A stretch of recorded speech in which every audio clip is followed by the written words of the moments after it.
In an information society, brain power is more important than physical capabilities. Students with disability, I believe, have been largely ignored by the scientists and the scientific professions. The Americans with Disabilities Act sends a clear message that employers and schools cannot discriminate on the basis of disability. They need to include people with disabilities in all their academic programs and career opportunities. This requires ability and a willingness and the open willingness of the university faculty, the administration, and staff to make those people welcome. I feel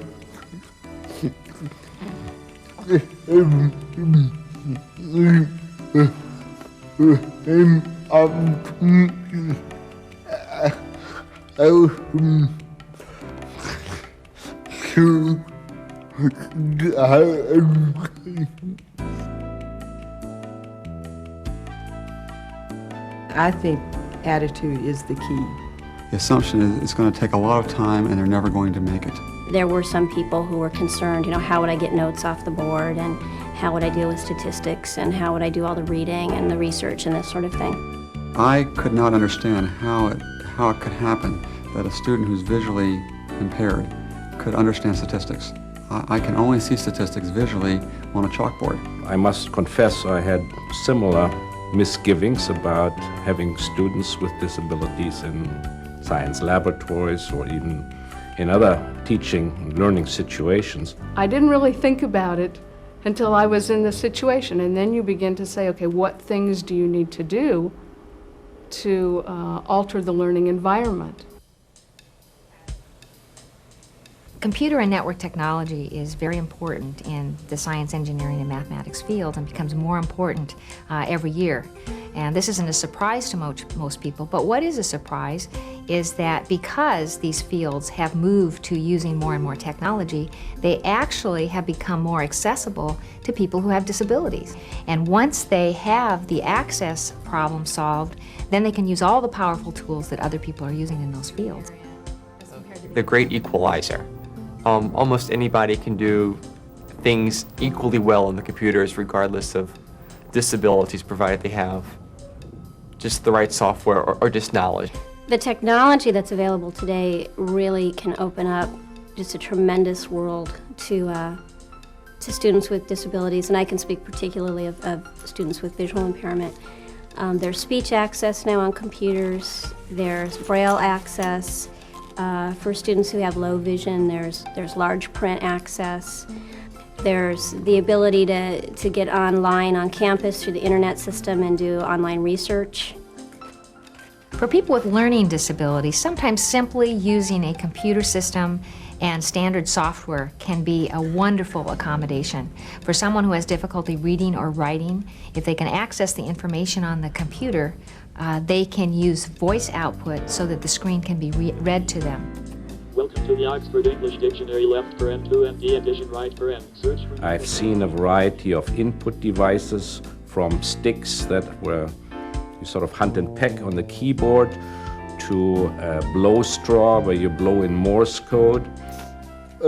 Technology for people because it's the only way that most of them can use computers. The most important thing is just to be flexible. Different students having different strengths, different ways of learning. Some are orally oriented, other ones are visually oriented, others are task oriented, have to do things.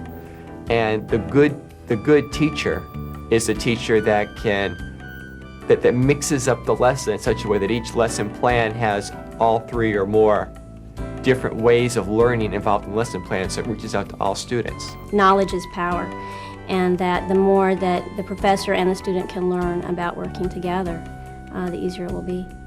With Wendy, a very effective way, for example, was when we were passing manuscripts back for dissertation proposals or dissertation for articles, and that is that she would hand me the information on a disk. I would work on it on my computer, and I would mark the changes with certain symbols back on her program, so that when I gave it back to her, she could listen to it on her voice processor and know where the changes were.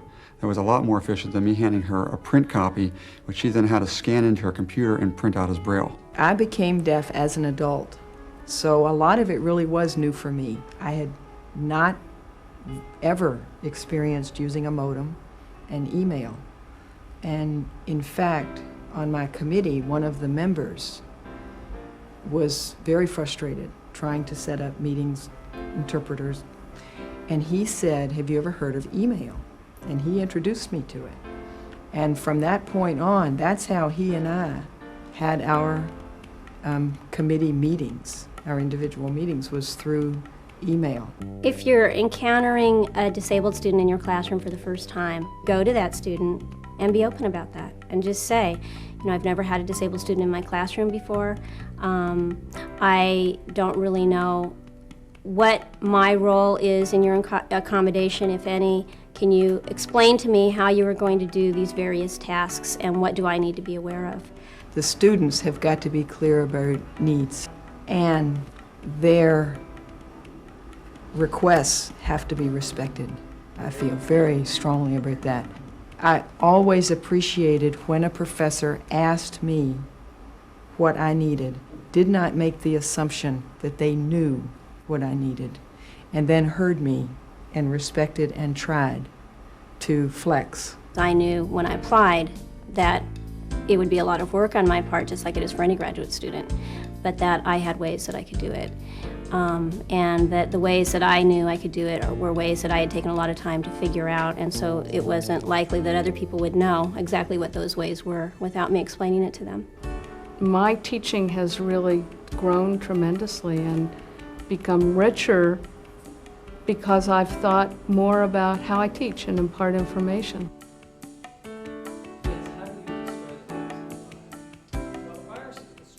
The students that are challenged have taught me a lot, and mostly what they've taught me about is different ways of perceiving the world. They perceive information differently than I, but we have the same outcomes, the same outcome in terms of learning process. The bottom line is to regard the person as an individual who will be contributing to his or her own education, who will be contributing to the university, as well as taking and learning from the university. Keeping an open mind and working with disabled students is part and parcel of what the university is all about. Know that the student is here because they have a brain, and to know that their need is to connect with that mind, and they need to get beyond whatever the body is, whatever the difference is, and get to the mind. It's their job, and it needs to be actually their pleasure.